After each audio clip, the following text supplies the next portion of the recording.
Welcome to my channel tasty cook at home. Cake तो हम लोग अक्सर खाते हैं, चाहे बर्थडे हो या कोई और ओकेशन। और कुछ केक तो ऐसी होती है जिन्हें खाने के कुछ दिनों के बाद भी उसकी टेस्ट याद रहती है। तो इसलिए आज मैं आप लोगों के लिए बहुत ही अमेजिंग मावा केक की रेसिपी शेयर करने जा रही हूँ, जो अंदर से काफी सॉफ्ट और क्रीमी बनेगी। इस केक को बनाना बहुत ही आसान है। इसे बनाने के बाद ये केक आपको काफी पसंद आएगी। और इसे मैं बनाऊंगी बिना अंडे की, और वो भी कढ़ाई में। तो चलिए इस मजेदार मावा केक की रेसिपी को बनाना स्टार्ट करते हैं। वीडियो स्टार्ट करने से पहले फ्रेंड्स, आप सभी से हमारी निवेदन है, अगर आपको मेरी जरा भी मेहनत और रेसिपी पसंद आती है तो प्लीज मेरे वीडियो को लाइक कीजिएगा, उसके साथ ही चैनल को सब्सक्राइब कीजिएगा। तो चलिए इसे बनाना स्टार्ट करते हैं। तो मावा केक बनाने के लिए हम सबसे पहले अपने देसी ओवन को प्रीहीट कर लेंगे, जिसके लिए हमने यहाँ पे एक बड़ा कढ़ाई ले ली है। मैं इस केक को बनाने के लिए कढ़ाई का यूज कर रही हूँ, पर आप चाहे तो इसकी जगह पतीला या फिर प्रेशर कुकर का भी इस्तेमाल कर सकते हो बेकिंग के लिए। तो मैं इस कढ़ाई के सेंटर में ½ kg इतना नमक डाल दूंगी। ये मेरा बेकिंग वाला नमक है। ये नमक मेरा बेकिंग करते करते काफी पुराना हो चुका है। अगर आप फर्स्ट बार बेकिंग कर रहे हो तो आप क्या करना, बेकिंग करने के बाद इसे अच्छे से ठंडा होने देना। जब ये अच्छे से ठंडा हो जाएगा फिर आप कोई बॉक्स में पैक करके इसे रख देना।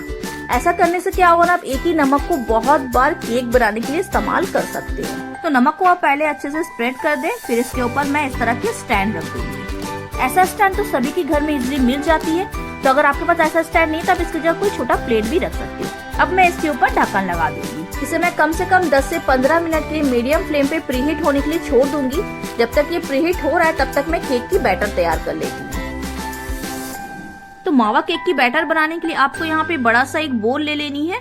अब इस बोल में मैं डाल दूंगी ½ कप बटर। आपको दिख रहा है कप से एकदम भरकर आपको लेनी है बटर। आप यहाँ पे बटर लेते वक्त एक चीज का ध्यान देना, आपको यहाँ पे बटर ना ही चिल्ड लेनी है और ना ही मेल्टेड बटर लेनी है। रूम टेम्परेचर की आपको बटर लेनी है।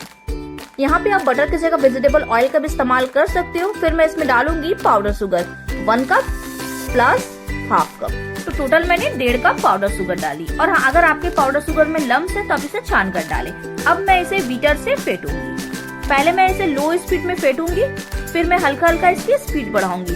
और हाँ, अगर आपके पास इलेक्ट्रॉनिक बीटर नहीं है तो आप इसकी जगह हैंड विक्सर का भी इस्तेमाल कर सकते हो। अब यहाँ पे आप देख रहे हो मैंने बीटर की स्पीड बढ़ा दी है। बटर हमारा हल्का हल्का फ्लफी होता जा रहा है।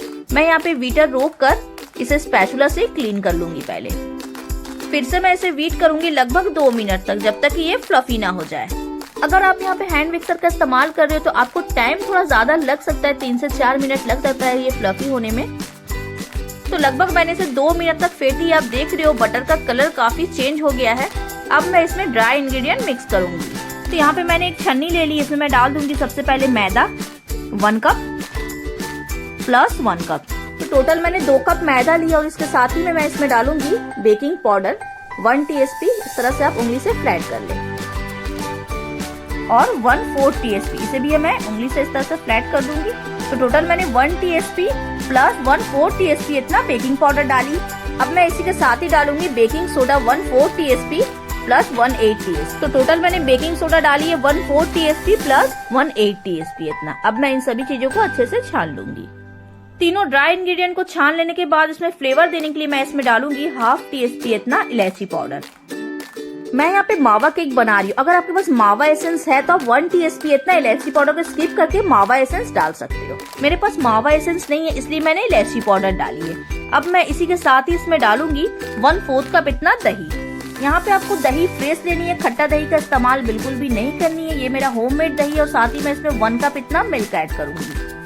मिल्क आपको ना ही चिल्ड लेनी है ना ही गर्म लेनी है, रूम टेम्परेचर की आपको मिल्क लेनी है। अब मैं स्पैचुला से हल्के हाथों से इसे मिक्स करूंगी।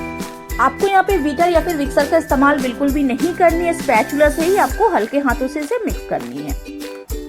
और हाँ, अगर आपको इलायची का फ्लेवर बहुत ज्यादा पसंद है तो आप ½ टीस्पून की जगह 1 टीस्पून इतना डाल सकते हो। इलायची का फ्लेवर केक में बहुत ही अच्छा फ्लेवर लेके आता है। और अगर आप इलायची पाउडर के साथ मावा एसेंस भी डालना चाहते हो तो ½ टीस्पून करके दोनों डाल सकते हो। आप देख सकते हो यहाँ पे हमारा बैटर अच्छे से मिक्स हो गया है।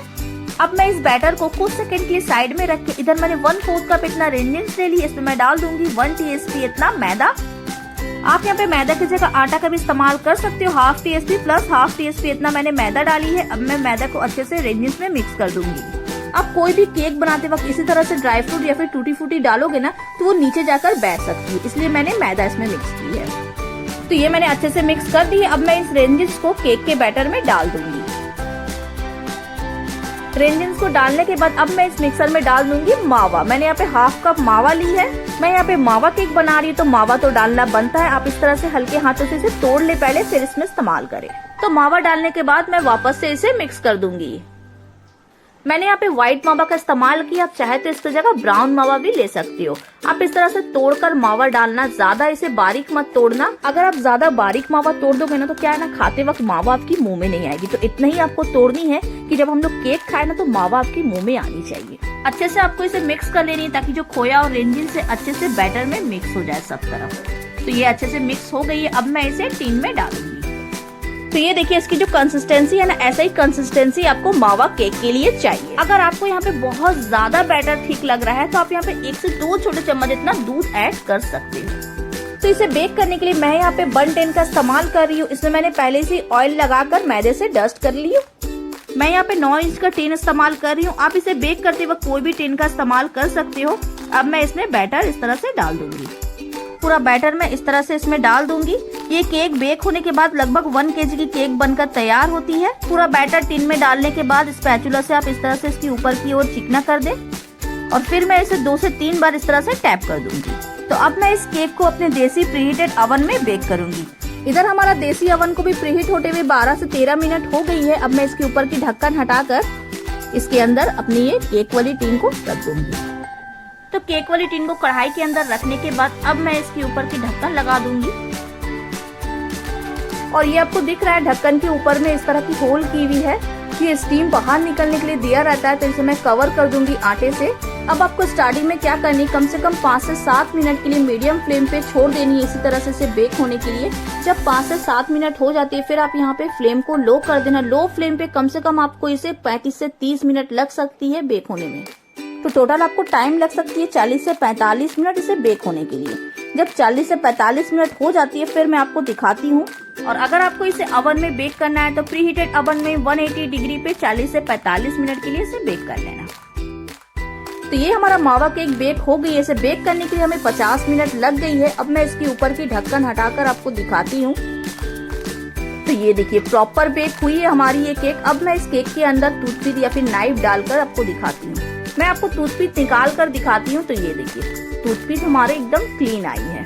तो जब तक आपकी टूथपिक बिल्कुल क्लीन ना आए तब तक आपको इसी तरह से बेक होने के लिए इसे छोड़ देनी है। जब आपकी टूथपिक क्लीन आए तभी आपको केक को कढ़ाई के अंदर से निकालनी है। तो अब मैं इसे इसी तरह से छोड़ देती हूँ ठंडा होने के लिए। जब ये हल्का सा ठंडा हो जाएगा फिर मैं इसे डिमोल्ड करूंगी। तो अभी बहुत ज्यादा गर्म है, मैं इसके ऊपर एक टॉवल रख देती हूँ ताकि इसके ऊपर के हिस्से ड्राई ना हो। तो ये जब हल्का सा ठंडा हो जाता है फिर मैं आपको दिखाती हूँ।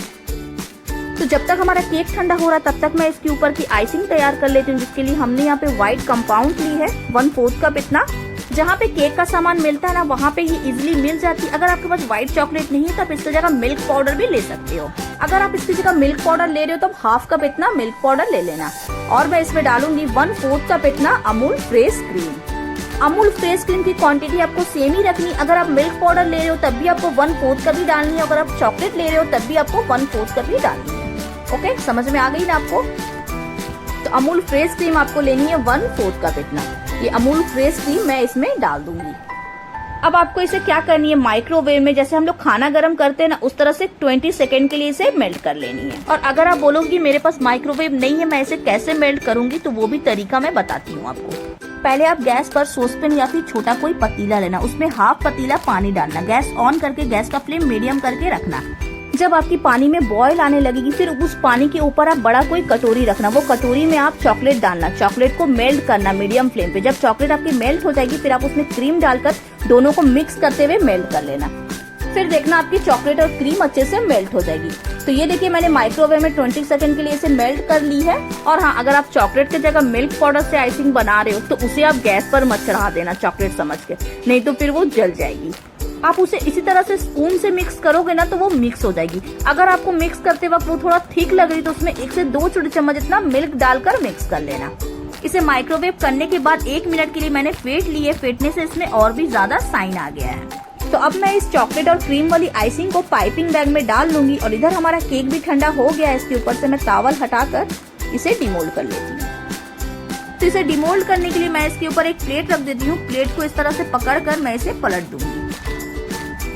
और फिर हल्का सा इसे इस तरह से टैप कर दूंगी। तो ये आप देख रहे हो बहुत ही आसानी से हमारा केक बाहर आ गई है। अब मैं इसके ऊपर आइसिंग करूंगी। मैं आपको इस केक की जाली और टेक्सचर दिखाती हूँ करीब से। तो ये देखिए, देख रहे हो आप इसका कलर और जाली कितना परफेक्ट आया है। तो इसे मैंने आइसिंग बैग में भर ली है। अभी थोड़ा लूज हो रहा है, पर ये ठंडा होने के बाद थोड़ा हार्ड हो जाएगा। तो इस तरह से मैं इतने ही दूर लगा लूंगी। इस तरह से आपको दिख रहा है, नीचे की तरफ गिराते हुए मैं इसकी आइसिंग कर दूंगी ताकि ये दिखने में सुंदर दिखे। और अगर आप मिल्क पाउडर की आइसिंग कर रहे हो ना, तो इतना लूज मत रखना, थोड़ा थिक रखना। ये चॉकलेट वाला आइसिंग आपको अभी थोड़ा लूज लग रहा होगा, पर ठंडा होने के बाद ये थोड़ा ड्राई हो जाएगा। ओके, तो मैंने इसकी आइसिंग कर दी है। अब मैं इसके ऊपर मावा को इस तरह से छोटे छोटे टुकड़ों में तोड़कर इसके ऊपर रख दूंगी। इसी तरह से मैं मावा को इस तरह से तोड़ते हुए रखते जाऊंगी ताकि ये दिखने में लगनी चाहिए कि ये मावा की केक है।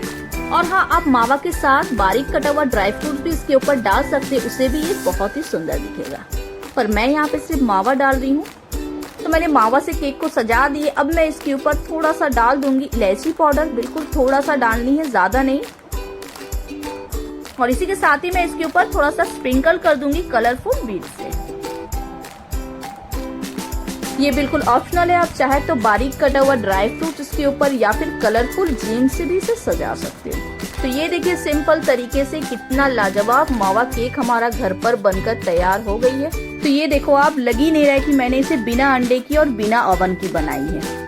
तो ये हमारा सुपर टेस्टी मावा केक बनकर तैयार हो गया है, और वो भी कढ़ाई में। तो चलिए अब मैं आपको इसे कट करके दिखाती हूँ। तो मेरे काटने से ही आप समझ सकते हैं ये कितना सॉफ्ट बना है। मैं आपको इसे करीब से दिखाती हूँ। तो ये देखिए, हर एक जगह एकदम सही से बेक हुआ है ये। तो अगर आप भी केक बनाने से घबराते हैं, मेरे मेजरमेंट से, मेरे तरीके से बनाइए, मुझसे भी अच्छी बनेगी आपकी ये केक। तो क्रिसमस आने वाली है, मेरी इस केक वाली रेसिपी को जरूर ट्राई कीजिएगा। वीडियो पसंद आती है तो लाइक शेयर सब्सक्राइब कीजिएगा। फिर मिलते हैं एक और नई रेसिपी के साथ। तब तक के लिए टेक केयर।